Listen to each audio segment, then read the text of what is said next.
Hey guys, I want to welcome you to tonight's Mayor's Brief. We're doing something a little bit different than we have done in the past.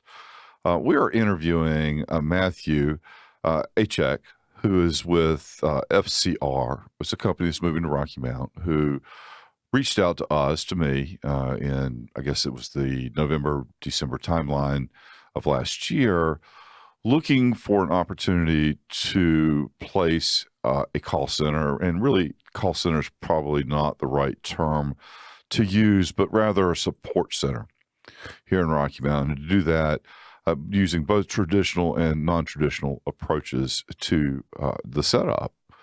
So tonight we're going to do a Zoom call. We're going to be able to record that. This is the first time we've had the opportunity to have this kind of conversation with folks all over the country. And in the coming months and weeks, we hope to be able to have even more conversations with folks.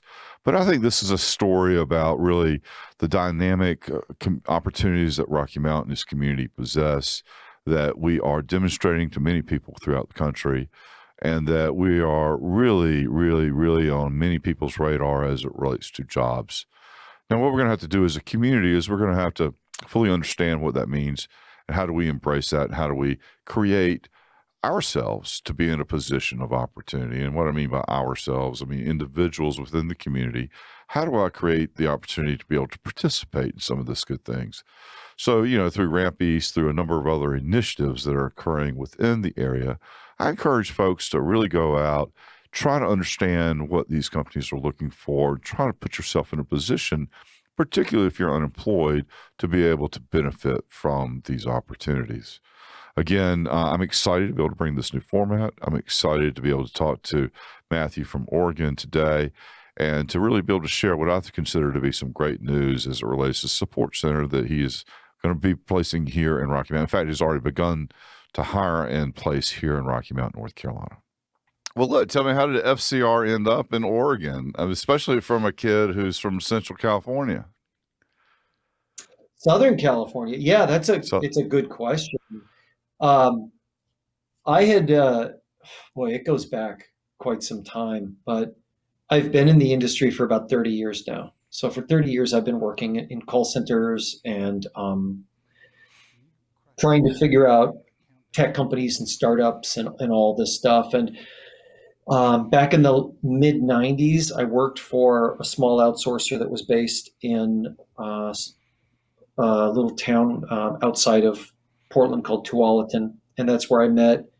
So the CFO of that company is my business partner, John. He and I met right. there, and that company was acquired, and I went with that. And that company was acquired, as these companies are.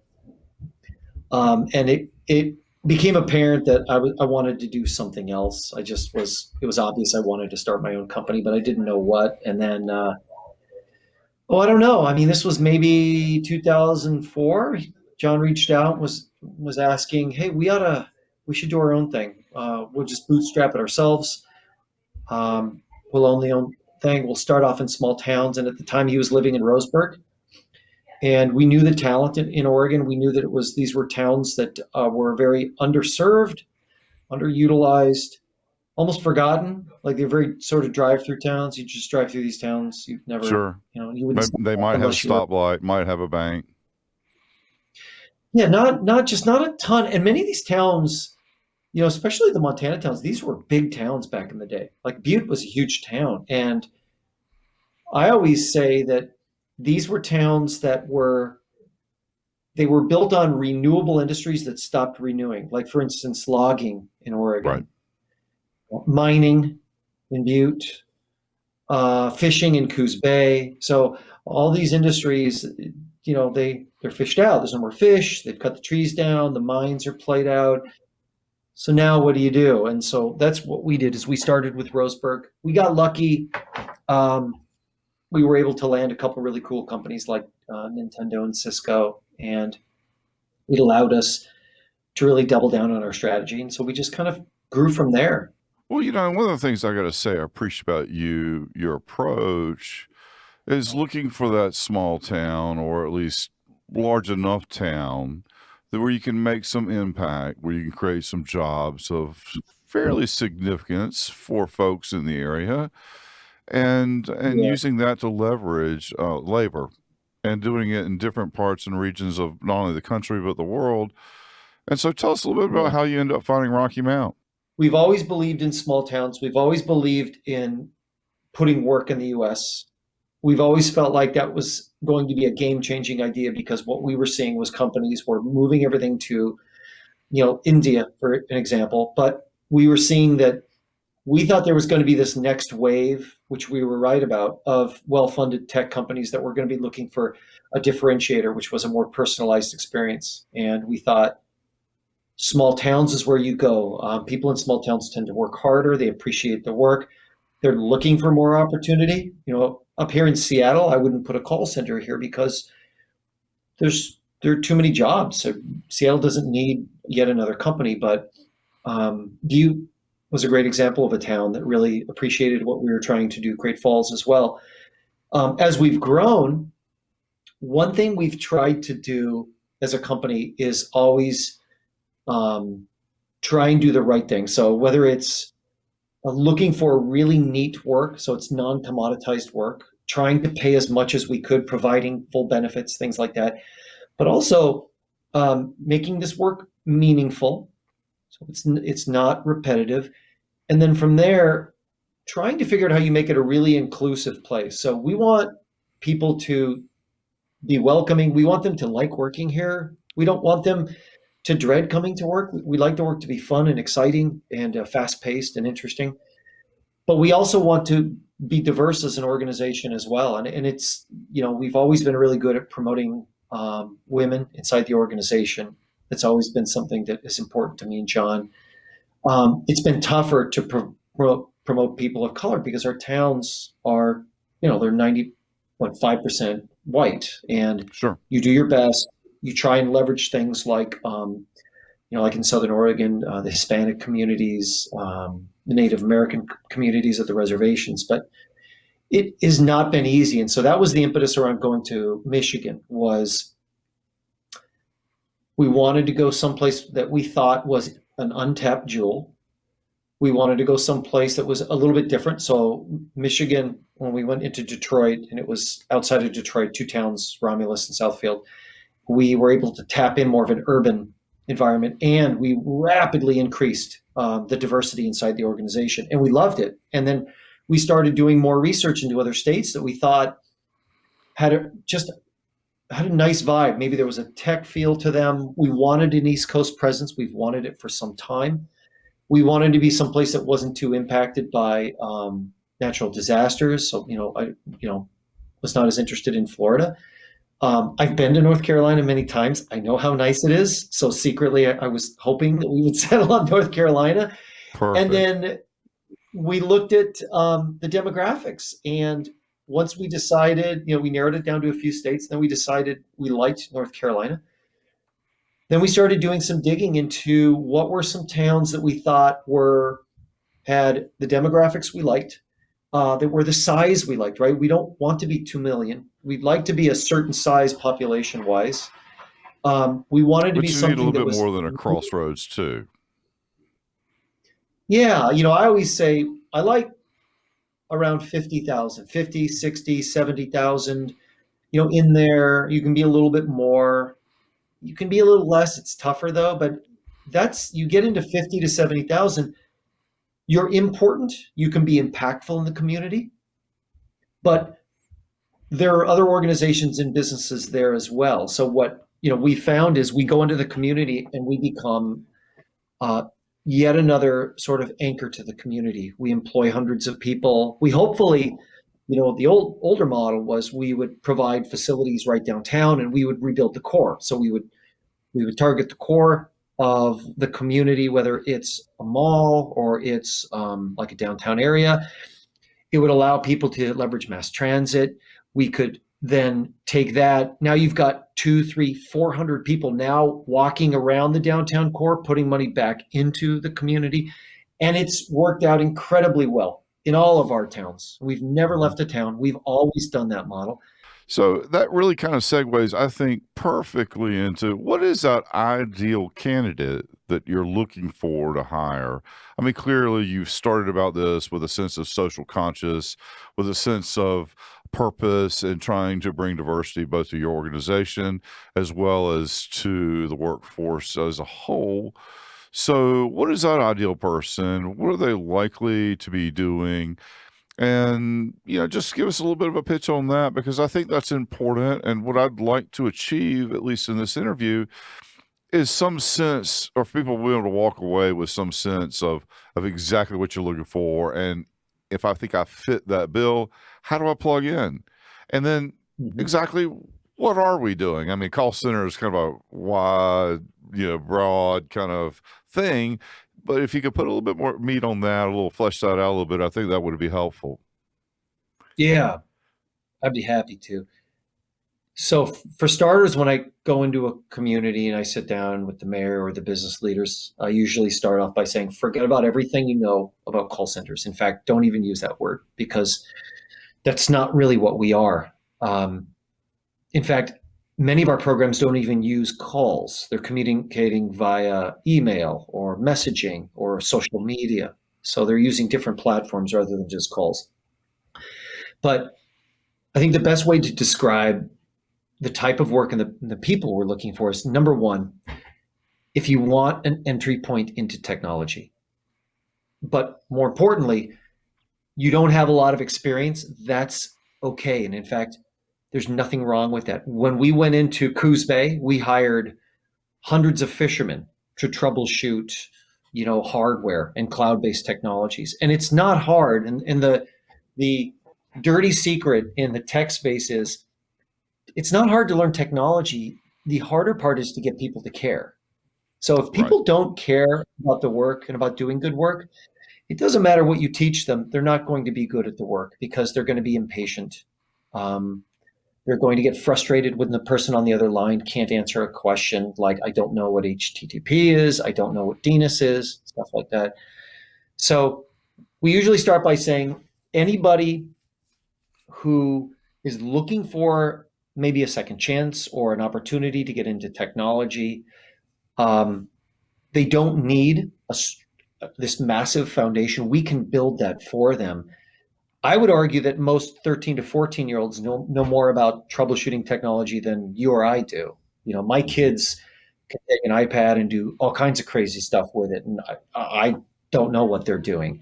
So the teaching of the technology is not hard. The passion around it, those soft skills, that's what we look for. We tend to hire people from things like retail, service industry, um, and what we provide them is a true career into this. So, like a starting point where you're handling, let's say, customer support or technical support and troubleshooting work for it could be gaming companies, it could be disruptors in the healthcare space or the fintech space or the crypto space.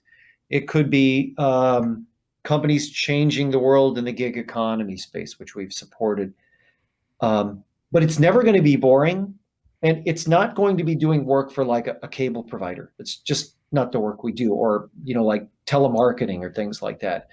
I always tell them, think of those bleeding edge companies that right now you sort of have heard about, but you don't know what they do. That's the kind of stuff that we go after. That's the kind of stuff we like to bring to small towns so that we can train people how to support. And then in 2 or 3 years, the rest of America finds out, oh my gosh, what a crazy technology. And yet my towns, they've been exposed to this stuff a year or two before the United Sure. States.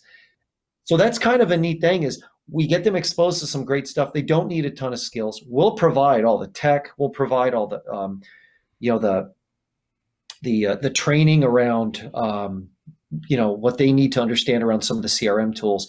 What we can't train for is the passion around the work. Hopefully they care. Hopefully they're willing to learn, and hopefully they're willing to show up. Right.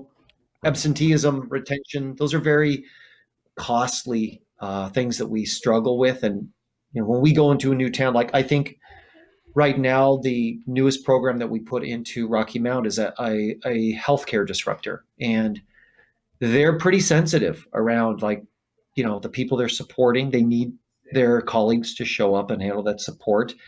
And if people don't show up, it's a bad reflection on FCR. It's a bad reflection on the rest of the colleagues. It's a bad reflection on the community. And so that's why I really stress to everyone that, look, when you're handling these contacts, you're representing not only FCR, but you're representing your community as well, because that you are a reflection, whether you like it or not. They're going to take that away. When people talk about FCR, they're going to say, yeah, this is my impression of Oregon. This is my impression of Montana. Well, soon it's going to be, this is my impression of Rocky Mountain and North Carolina.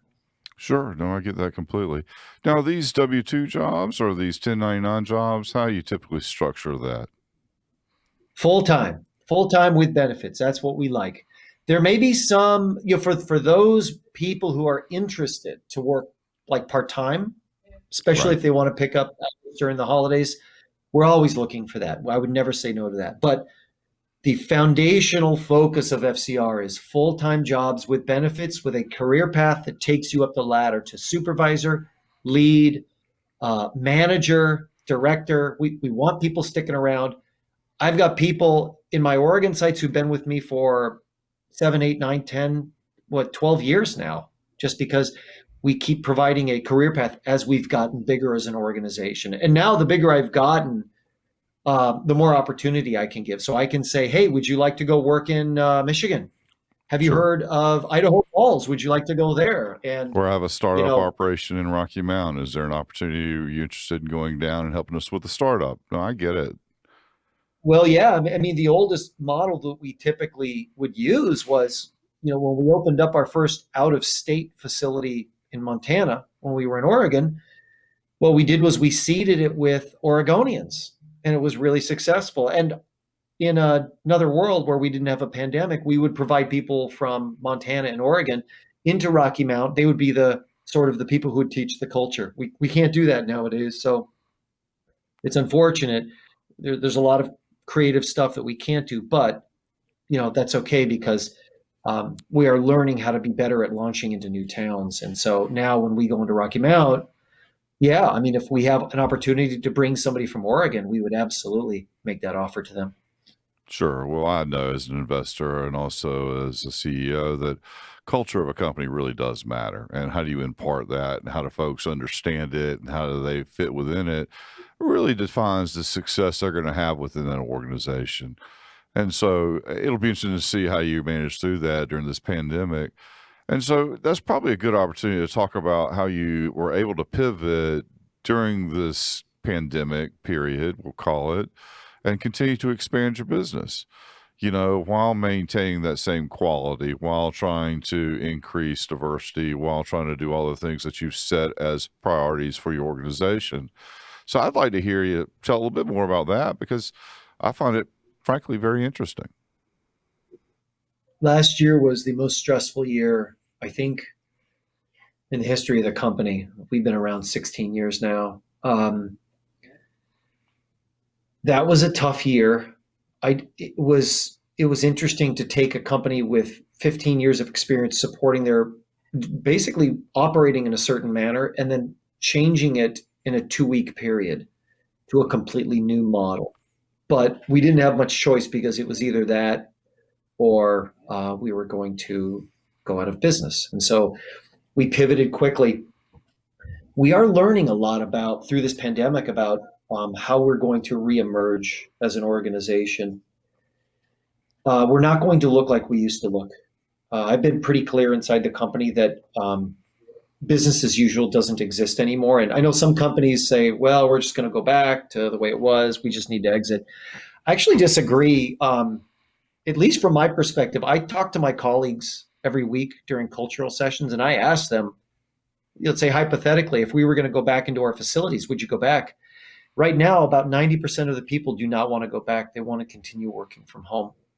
I don't think that's going to be how we're going to look, but there will be a substantial number of people who will continue to work from home, even once we exit the pandemic. And I think it's because the cat is officially out of the bag. We've seen the type of talent that we can tap into when we're not constrained by a building. I got to go into Rocky Mount before I built a building I got to access talent for specific programs before I built the building, which would have taken me a year and a half or so because I would have had to have found it, negotiated a lease, uh, torn it down, rebuilt, gotten everything licensed. I mean, it takes a long time. And so we were able to go in faster as we were into Michigan and into Idaho and into Wyoming.